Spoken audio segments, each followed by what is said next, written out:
Gouverner, c'est prévoir. Et ne rien prévoir, c'est courir à sa perte, écrivait Émile de Girardin. Vous ne semblez pas en capacité politique et personnelle de prévoir les réponses aux grands défis de l'avenir de la nation, pas plus qu'aux urgences des Français. Voilà pourquoi vous courez à votre perte. Nous ne voulons pas que le pays court avec vous, nous vous censurerons. Monsieur le Premier ministre, hier, vous avez parlé de la dette et annoncé vos intentions austéritaires qui mettront à mal nos services publics. Vous avez épousé les thèmes et les termes du RN pour évoquer l'immigration. Vous avez baragouiné des propositions incompréhensibles sur l'avenir de nos retraites pour au final faire comprendre à tous qu'avec vous, ce sera le bilan d'Emmanuel Macron, rien que le bilan d'Emmanuel Macron, tout le bilan d'Emmanuel Macron. Vous avez disserté pour promettre le retour des cumulards et vous avez mélangé les AESH et les enseignants. Tout cela pendant 1h24.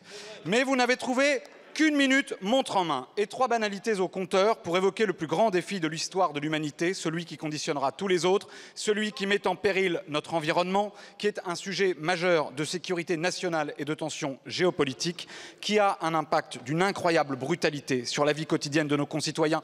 Nous l'avons vu à Mayotte, détruite par le cyclone, et sur la vie de tous les habitants de cette planète dont aucun ne peut se sentir épargné, comme nous le constatons en Californie.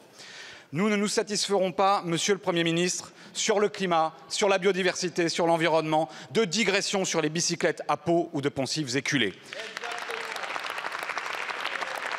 Après une année 2024, reconnue comme la plus chaude de l'histoire du monde, alors que les climato-négationnistes pullulent désormais de la Maison-Blanche jusque sur les plateaux de CNews, il faut rompre avec les dogmes obsolètes du vieux monde, rompre avec la religion du libre-échange, avec cette passion morbide pour les fossiles.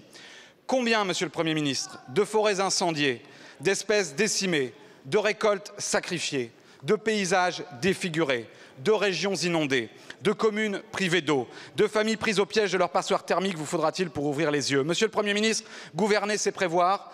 Et ne rien prévoir, c'est courir à sa perte, écrivait Émile de Girardin. Vous ne semblez pas en capacité politique et personnelle de prévoir les réponses aux grands défis de l'avenir de la nation, pas plus qu'aux urgences des Français. Voilà pourquoi vous courez à votre perte.